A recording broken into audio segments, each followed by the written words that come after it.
그 다음에 신재생에너지가 무엇인가 라고 이렇게 얘기를 하면은 우리는 구별을 하실 수 있어야 돼요. 그냥 태양광과 풍력에너지입니다 라고 얘기를 하는 것이 아니라 태양광과 풍력을 이용하는 풍력, 바이오 등을 이용하는 재생에너지와 그리고 수소를 추출해야 되는 신에너지, 이 두 가지가 신재생에너지라고 생각을 합니다. 라고 얘기를 하고 여기에서 이제 같이 가야죠. 지금 현재는 태양광과 풍력과 수소 등이 각광을 받고 있긴 하지만 이것은 미래의 산업이고 이러한 미래의 산업에서 지금 현재 에너지 과도기의 상태에 있습니다. 이때 가장 중요한 에너지원은 천연가스로서 천연가스를 다루고 있고 천연가스를 공급할 수 있는 가스기술공사의 중요성이 대두되고 있습니다. 라고 이렇게 얘기를 해주는 것이 중요한 거예요. 그냥 신재생에너지가 무엇인가 라고만 답을 하시면 안 된다라는 거죠.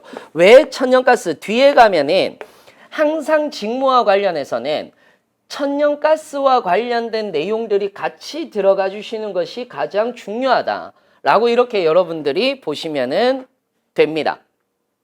그 다음에 가스기술공사가 사업을 하기 위해 돈이 많이 필요하다. 이것을 국민들이나 정부에게 어떻게 설득을 시킬 것인가 라고 얘기를 했을 때 이거는 설득하는 방법이 아니에요.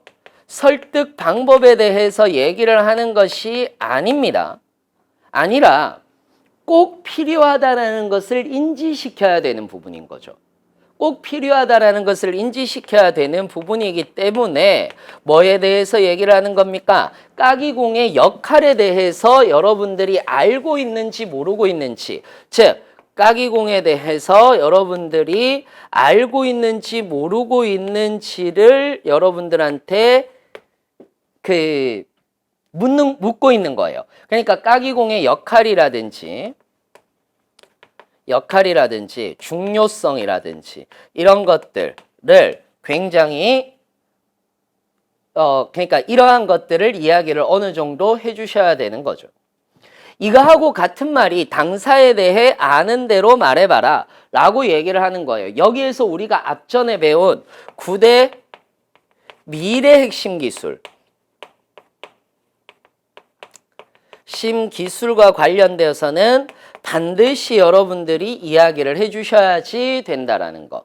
그 다음에 왜 천연가스인가 라고 이렇게 얘기를 하면은 우리가 이건 앞에서 배우셨잖아요. 브릿지의 역할을 한다라는 거. 이런 거 배우셨으니까 그런 것들 여러분들이 써먹으시면 될 겁니다.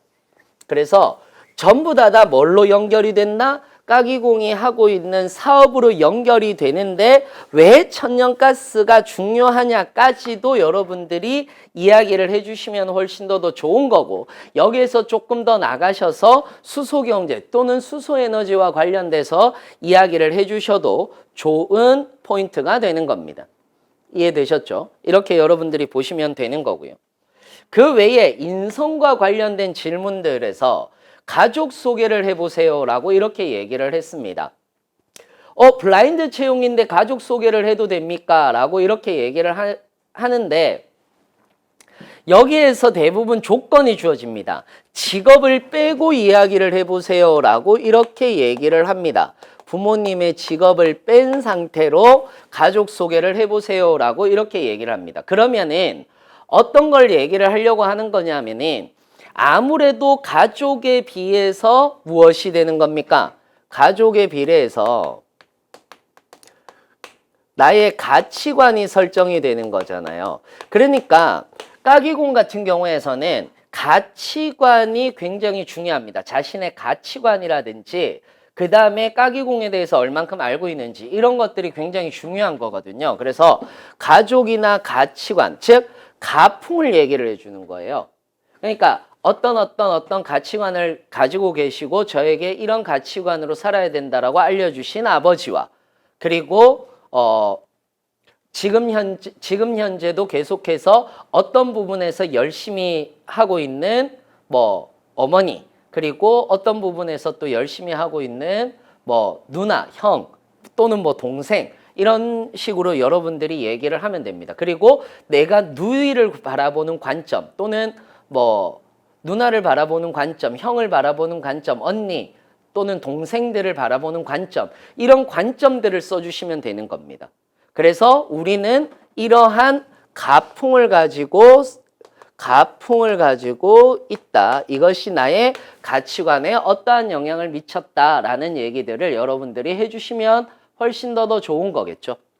그 다음에 사실 가장 많이 물어보는 것 중에 하나입니다. 희망하지 않는 분야에 배치된다면 어떻게 할 것인가? 라고 이렇게 얘기를 하는 경우들이 있거든요.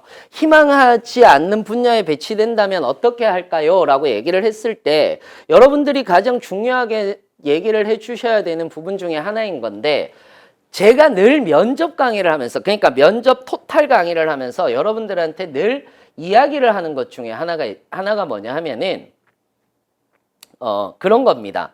뭐 스타 기법으로 얘기를 해라, 무슨 기법으로 얘기를 해라 라고 저는 얘기하지 않습니다. 그렇게 얘기하지 않고 희망하지 않는 분야에 배치된다면 항상 착하게, 그리고 그럴 수 있다. 그러니까 무슨 기법이다가 중요한 게 아니라 여기에서부터, 마인드에서부터 중요한 건데 그럴 수 있는 겁니다. 그러니까 타당한 겁니다. 부당한 것이 아니라 이렇게 하는 것은 당연히 필요하기 때문에 그런 것이 아닐까? 타당하기 때문에 그런 것이 아닐까? 라고 이렇게 여러분들이 생각을 해보셔야 된다는 거죠. 그러면은 희망하지 않는 분야에 배치된다면 어떻게 할 것인가? 라고 얘기를 하면은 이렇게 얘기를 하시면 돼요. 저는 제가 만약에 이런 분야에 배치되게 된다면 인사 담당자님들이나 또는 배치를 하시는 분들이 저의 역량이 이 부서에 맞다라고 생각하고 있기 때문에 그 배치를 한 것이라고 저는 생각을 하고 있습니다. 라고 이렇게 얘기를 해주시는 게 좋다라는 거죠. 어떤 의미인지 이해되세요? 그러니까 이런 것들이기 때문에 배치하는 것이 좋다라고, 배치가 되었다라고 생각을 합니다. 라고 이렇게 얘기를 해주시는 거고, 거기에서 이제 조금 더 나가주시는 거죠. 이렇게 해서 배치를 하게 된다면은, 배치가 된다면은 저의 역량을 믿고 맡겨주신 분들에게 실망을 시켜드리지 않기 위해서 최선을 다할 것입니다. 저의 역량을 유감없이 발휘하겠습니다. 라고 이렇게 얘기를 해주시는 게 오히려 좋은 거예요. 희망하지 않는 분야에 가더라도 열심히 하겠습니다가 아니라. 무슨 말인지 이해되시죠?